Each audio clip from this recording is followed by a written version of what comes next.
Okay. Honorable Sangoni, 15:34. Your time expires at 16:04. Thank you very much, Chairperson. No, thanks, Mr. Mkhwanazi. I think maybe let me just put a disclaimer that really before us, we were never presented by any of the witnesses who came before us with anything very substantive that it would have attracted our attention to you, except what happened at the Matlanga Commission of Inquiry, which obviously we could not avoid following because it's happening in our country. And given the fact that the primary witness is the one that had said something in the Commission of Inquiry which drew our attentions to you. I'm making this disclaimer because some of the questions I'm going to ask about do not necessarily have a lot in what you have said, but very connected to it. The first one is that you developed a sense of comfort around Mr. Matlala to the extent that you call each other brothers. And this was a man, or this is a man who appeared to have had an intention to do something with the seat of Ekurhuleni, in which you are one of the senior officials. Did you take trouble to check, to do some kind of a due diligence as to who exactly is this man whom I'm about to become a friend to or a brother to the extent that he can also intervene to help me in my own personal circumstances, as you outlined it earlier today? So did you do any due diligence just to check around who is this person I'm about to be close to? That's my question.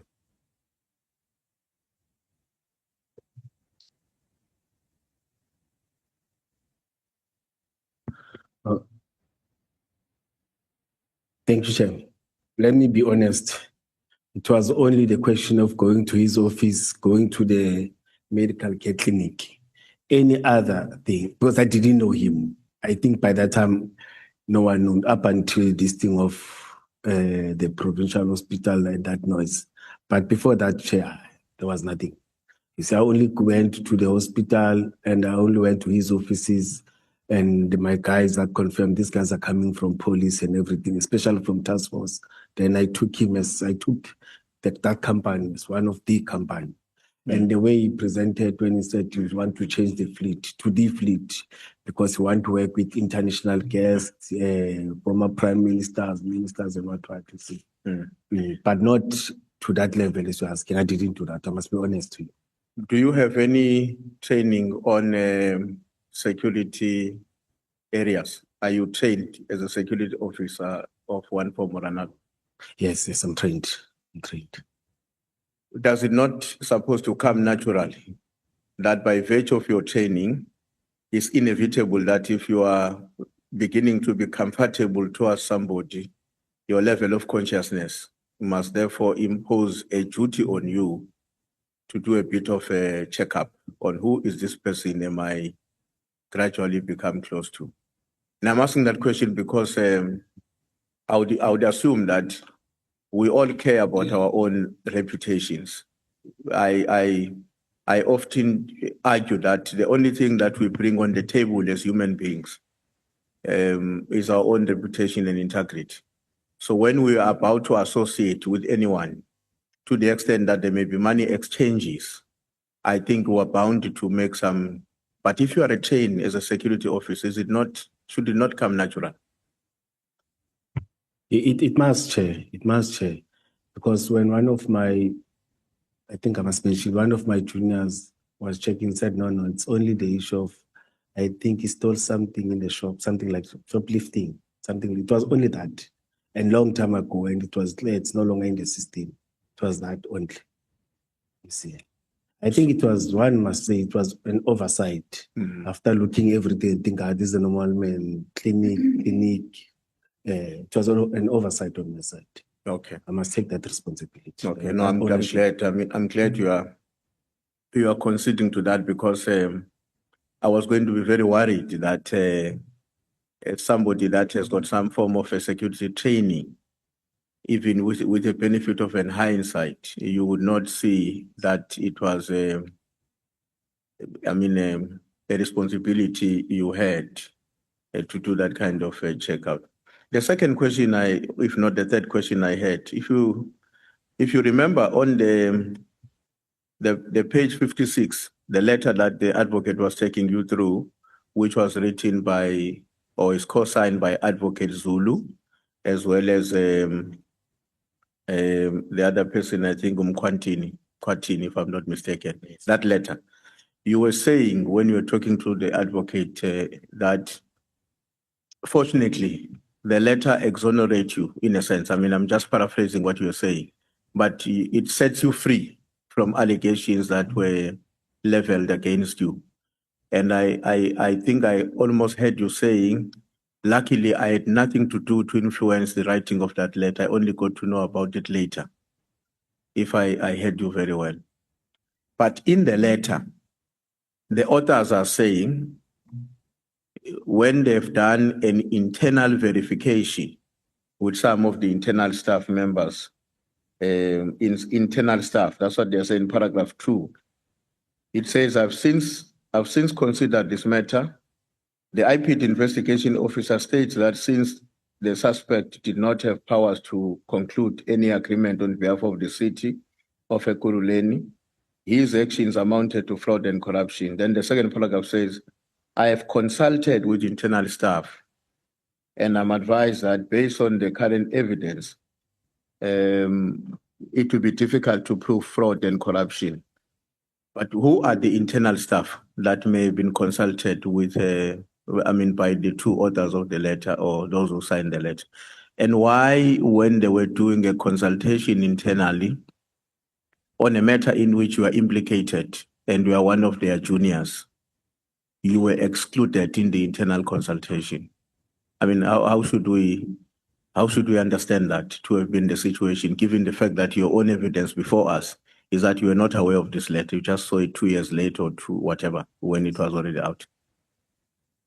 Yeah, you can continue. Yeah. Thank you, Chair. It's difficult for me to answer that, because I'm not the author, and by the time I got this letter, I was already on a special leave. And after that, I was on leave. And our leave says that you can't communicate with anyone. Let's receive the letter, the suspension letter. You see, they don't want you to interfere, you see, because I still want to engage, you see, because the internal processes that have started, I know, you see, I was called for the first disciplinary hearing, you see, and it's part of that. Okay. You see, I'm still going to engage on that, Chair, because I'm worried, it worries me again, that it involves me. I'm the employee of the city. I'm still there, part of the payroll and everything. Anything happens, I must be called at any time. Yeah. Thank you, Chair. No, thanks. And then in your evidence earlier on, you were saying that it's not written down, it's what you were saying as you were responding to questions. One of the things that you said was that each and every time when the the South African Police Service is meant to assist the metro, you have to do a payment of those services. And then you said, but EMPD gives us some assistance at some point with no charge. What kind of assistance is those ones that are given by EMPD to the police, but you don't charge them? That's question number 1. Question number 2, do you have any suggestion on how this relationship can be regulated? Now, I mean, in a context of legislation, to ensure that it's mutually beneficial. Nobody feels exploited by the other. That's between the EMPD and the South African Police Service.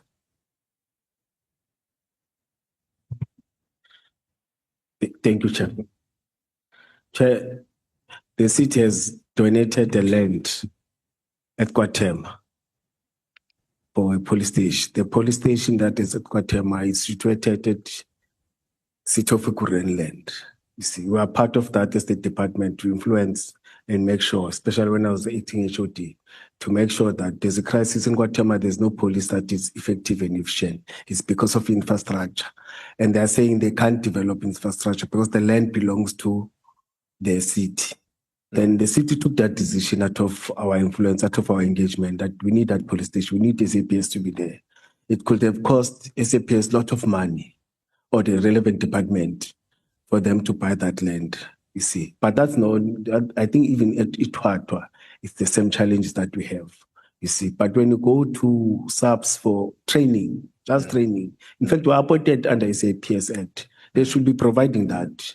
We're we are part of the security agencies that work with SAPS. You see, in terms of training, because as I've said earlier on, that my worry is that when people are not trained together, when they have to, or when they must respond to crime situations or to crime scenes, you see, if we don't understand, you don't know the training and you don't know the capacity of the people, it may end up police versus police, or police are shooting at each other. But if you know that the other multi-agencies are trained too, you see, and it's worse with us, we're police. We're implementing the act on a daily basis. But in terms of training, they don't want.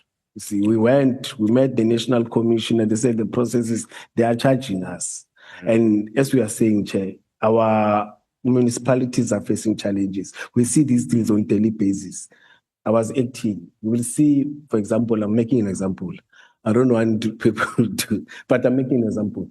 That development of infrastructure of housing, especially in the southern part of Ekurhuleni. And those people that are there are people that depends, it's RDP houses, they depend on state in terms of grants, in terms of anything.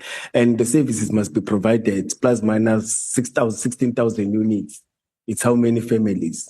And we definitely saw that the city must provide services there. Policing must be there. You don't expect anything because they depend on, and they, in fact, they are there.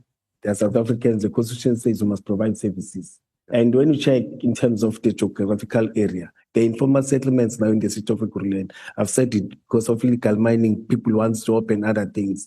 You see, the power, the capacity, and the financial status of the city becomes a challenge. And we depend, us as police, we don't get grants from nationally. We don't get grants. Policing doesn't get grants from nationally. Policing doesn't get EMP, or let me say Metro Police, they don't get grants from national treasurer. They don't get grants from the province. They depend on these revenue, people that are paying services, especially grannies that are doing that with their 300, 400, we are surviving because of them, you see. And we expected, we request the parliament to intervene in terms of training.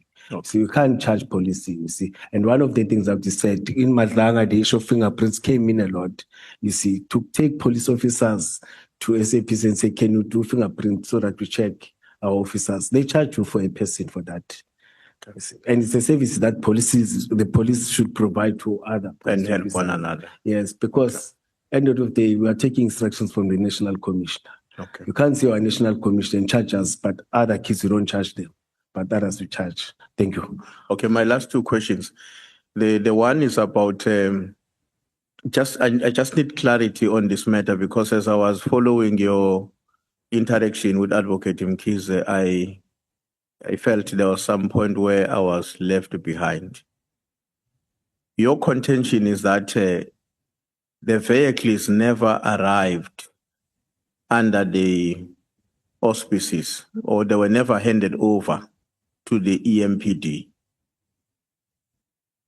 Now, I want to underline that in terms of your own knowledge, they were never handed over.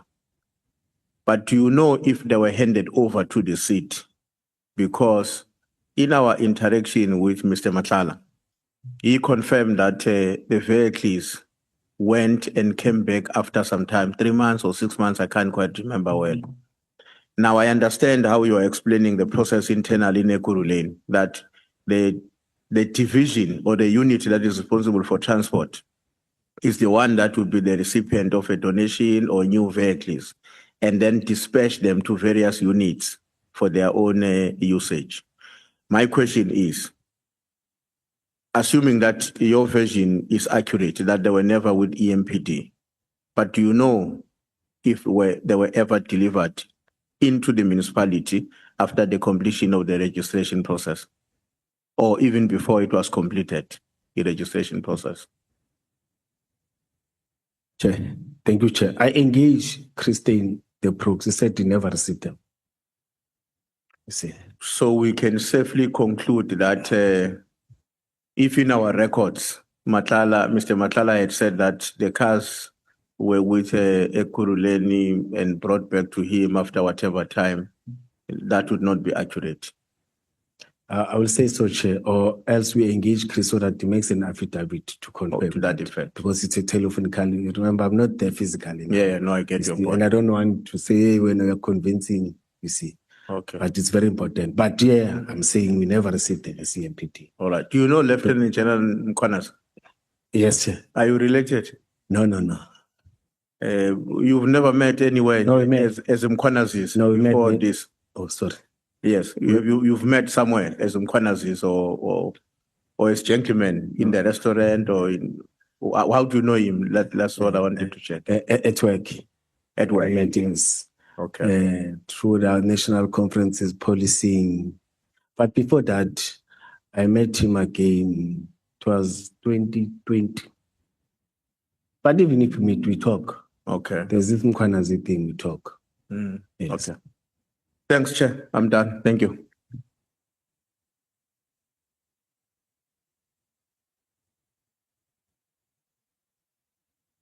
If we thank you so much, Honorable Sangon, is now 10 minutes to 16 hours. Yeah, time ends at 4:20. Thank you. Thank you very much, Chair. Good afternoon again, Mr. Mkhwanazi. Can you explain to me, because maybe I'm missing it. So if the blue lights were never fitted, how do we sit here and discuss blue lights and everybody knows Lieutenant General Mkhwanazi is speaking about blue lights? What are we missing?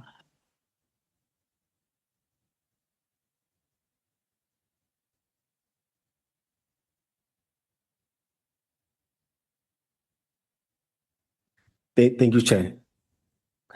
I will start with the letter or the WhatsApp that I got. It's not a letter, dated 27 April.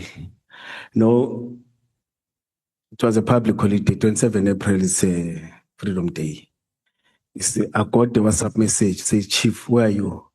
I'm saying, no, it was Sunday after the 27th April. I'm at the funeral, Saturday. I'm at the funeral. Are you aware that the people that we suspended, it was April, they are somewhere in KZN discussing about you getting support? I think I've got that WhatsApp somewhere. I can leave that document, you see.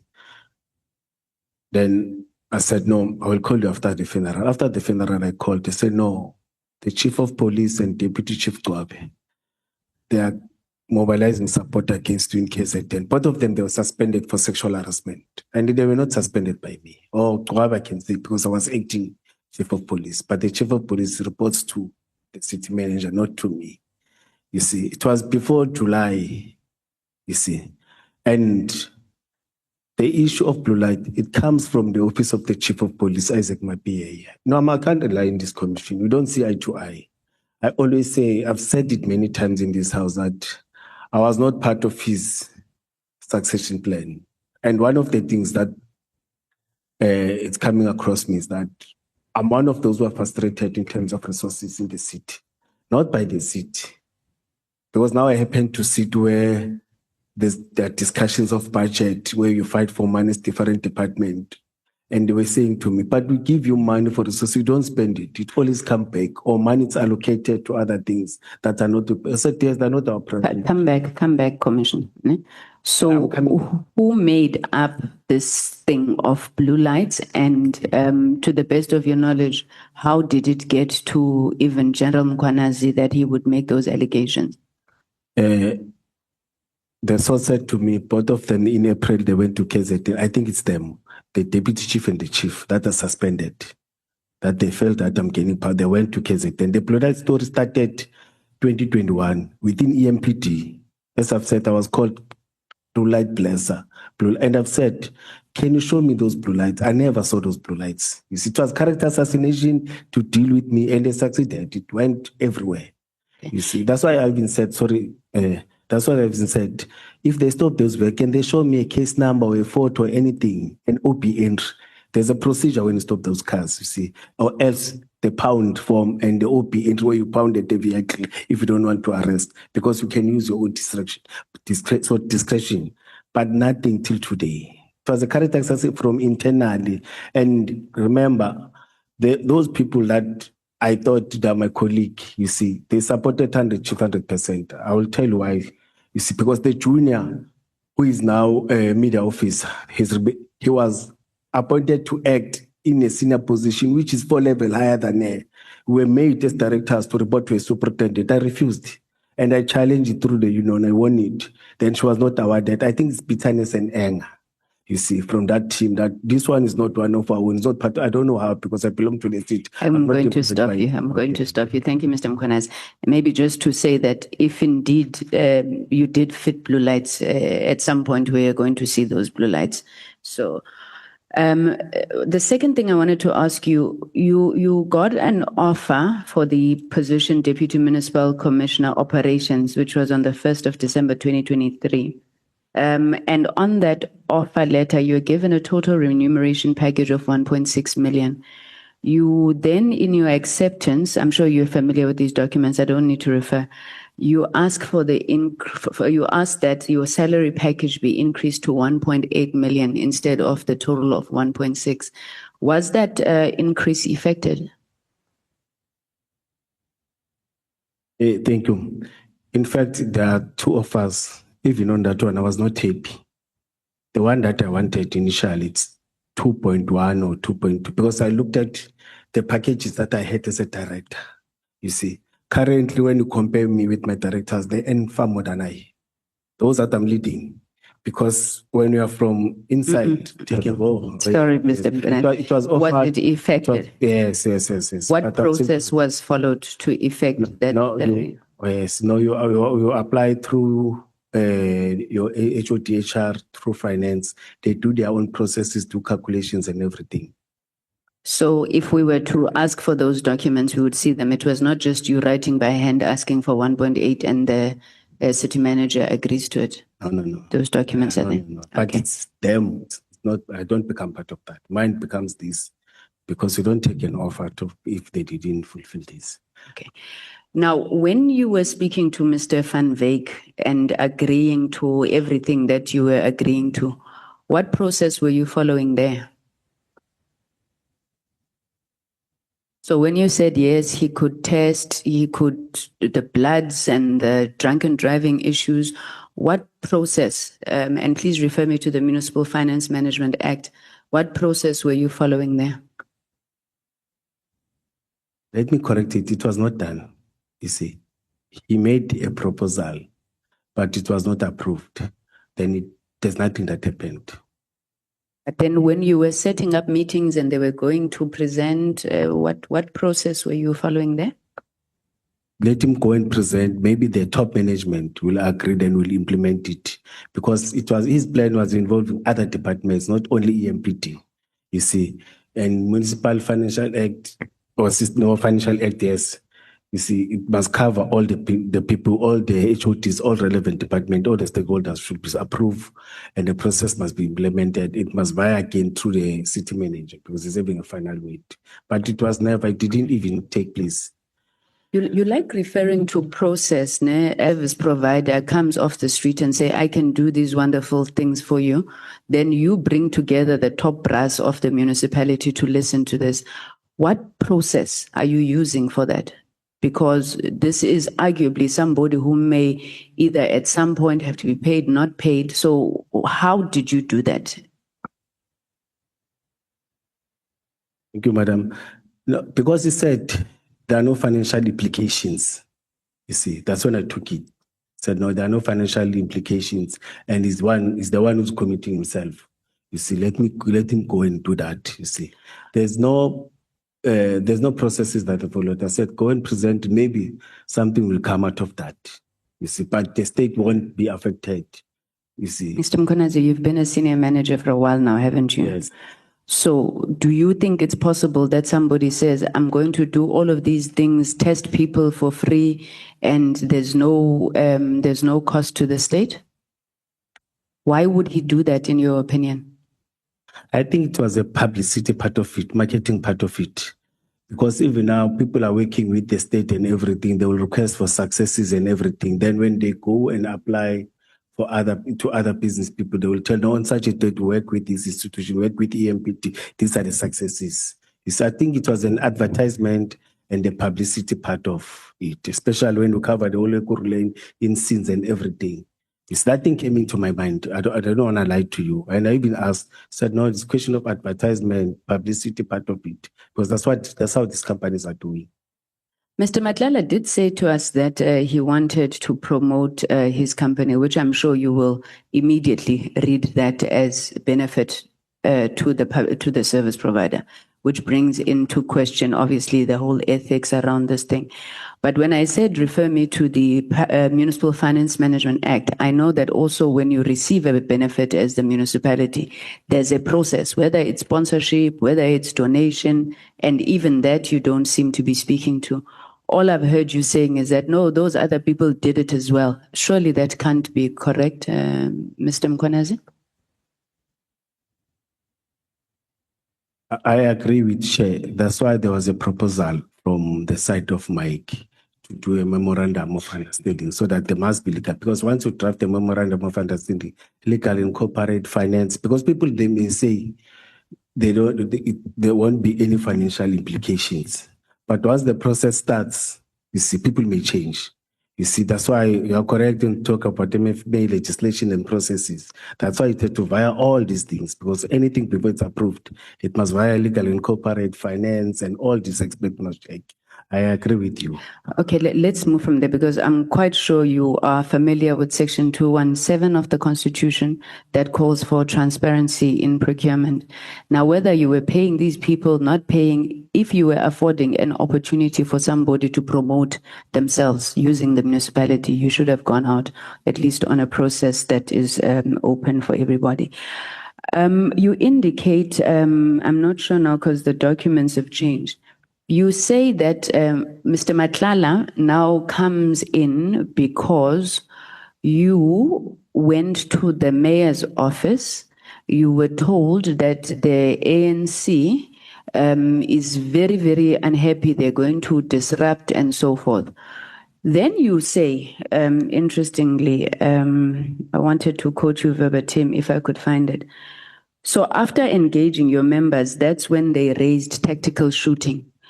So you sit there and you hear all of these things and your response is, let's bring in tactical shooters. Is that a standard operating procedure at Ekuru Lane? Oh, thank you. There's an operational plan, it's just that we didn't go through it, where we sit and deploy and task people. Where we task them, we didn't task to deal with crowds and do everything. Crowd, it was tasked to us as crowd management. So who was the tactical shooting targeted at? No, suspect or anyone will come and shoot and kill. But in terms of this, do you mind if we can go to operational plan? I think it's very important for us to see it. You see it go. I don't have a lot of time though. Oh, you can give me a sense in yes. But no, we had plus minus 8 or 9 tasks. All the units were tasked according to what they are trained for.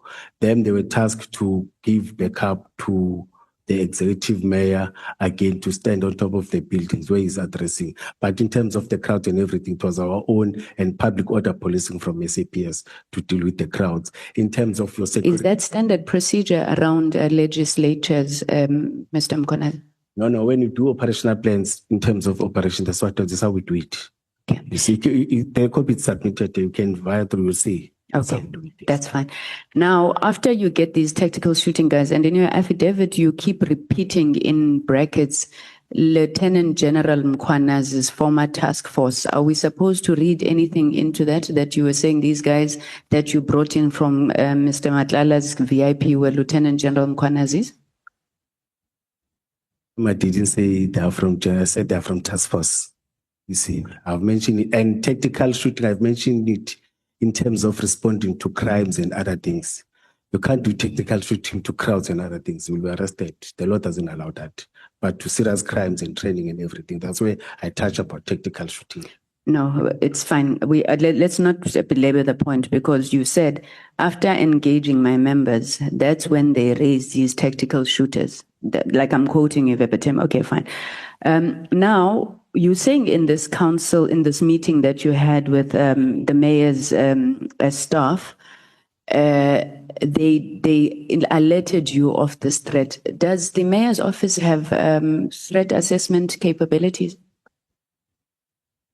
There's a letter I think I've attached that it talks about those things. You see, it comes direct from the exec alderman. It's part of these bundles. Thank you. So this letter is the basis for your threat assessment for you to bring in, Mr. Matlala. Okay, so let's go then to that page. You're saying the meeting was held on the 29th of April, am I right?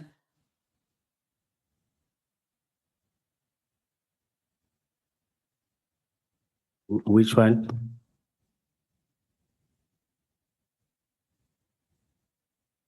So the meeting with the council is, okay, on your initial statement, you've since taken out the date. I don't know, Advocate Mkhize, I'm confused, right?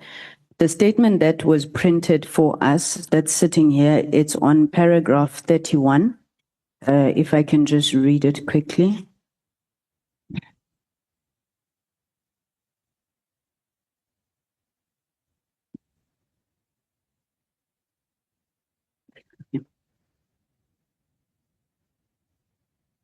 Okay. Paragraph 55 on yours.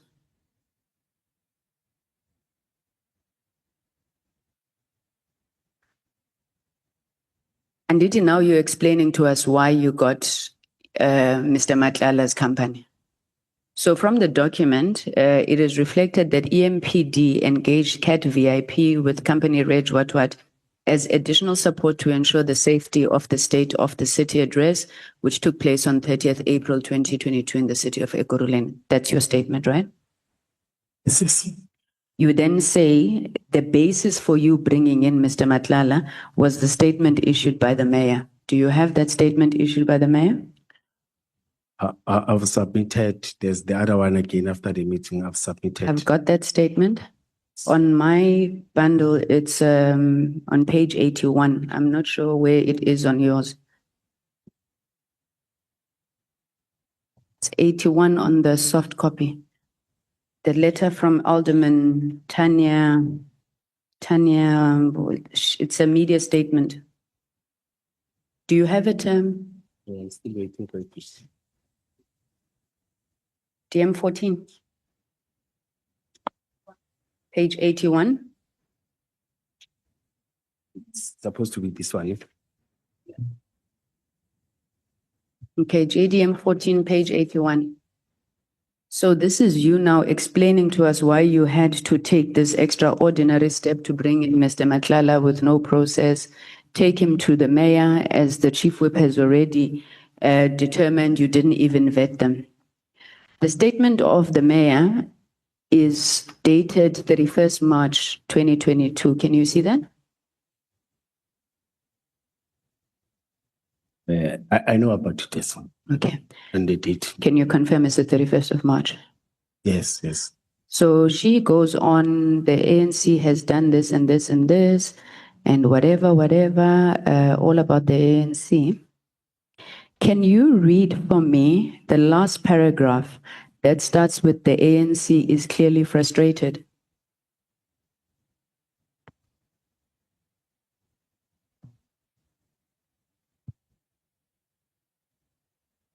The ANC is clearly frustrated and devoid of ideas on how to gain traction and electorate that is increasingly rejecting them. And the city where the multi-party coalition just developed a highly successful state of the city yesterday, during which has not single protest took place. Yes. When I read this, Your reason for bringing in Mr. Matlala was to protect the state of the city address. And your explanation for why you had to bring in Ms. Matlala is because Alderman Tanya Campbell said the ANC is going to attack the state of the nation, state of the city address. You give us this document where she says the ANC is frustrated, and yesterday we delivered a very successful state of the city address. So why would you even lie to us on why you brought in Mr. Matlala? Because it was clearly not on the basis of the statement. May I answer? Please. Thank you. I've said we met before the meeting. We were briefed by the team. We met before the meeting. My team briefed me, and we met with the the chief deputy chief operations and the team. That's where we were briefed. See, but as I've said that we met before and after. This one is after, but the one of us planning and putting for VIP protection for him doing what is this thing? As I've said that we are sitting in terms of the escort and deployment in the outer perimeters. It was that of one. You see, but for this one, we met after, as I've said. That's why I asked you where you got the threat, Mr. Mkhwanazi. And then I had also asked you if you were meeting a month after the state of the city. What is it that compelled you before the state of the city to go and get Mr. Matlala? And you said to me there was a threat, and this is evidence of the threat. So I have a problem with your version of events, but maybe let's move because I'm just running out of time now. Yeah, may I correct something? Yes. It was the day after.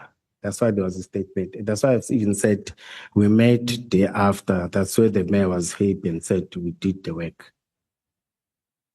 2031. I don't know if that makes sense to you, Mr. Mkhwanazi, but I do want to move on now. You said, Mr. Matlala said, are you going to pay us? When you were asking him for all the things that you were asking him. In which world, and please, I agree with you, the public service is tough, you have to be creative, you have to find ways, but when you approach a service provider, you have no intention of paying him.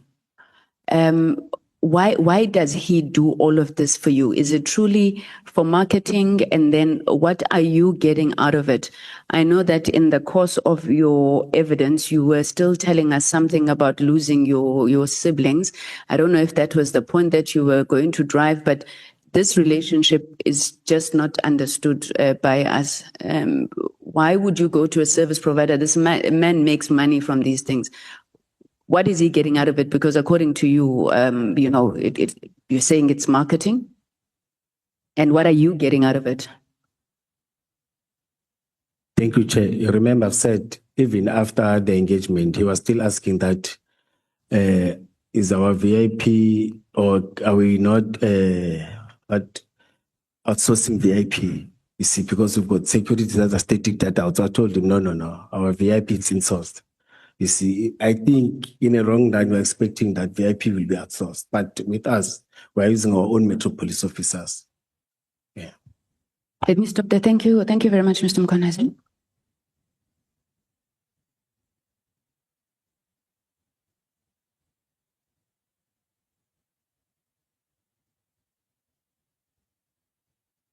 Thank you very Chairperson. We rest. Thank you so much. Honorable Nomvalo. Yeah, thank you very much, Chair.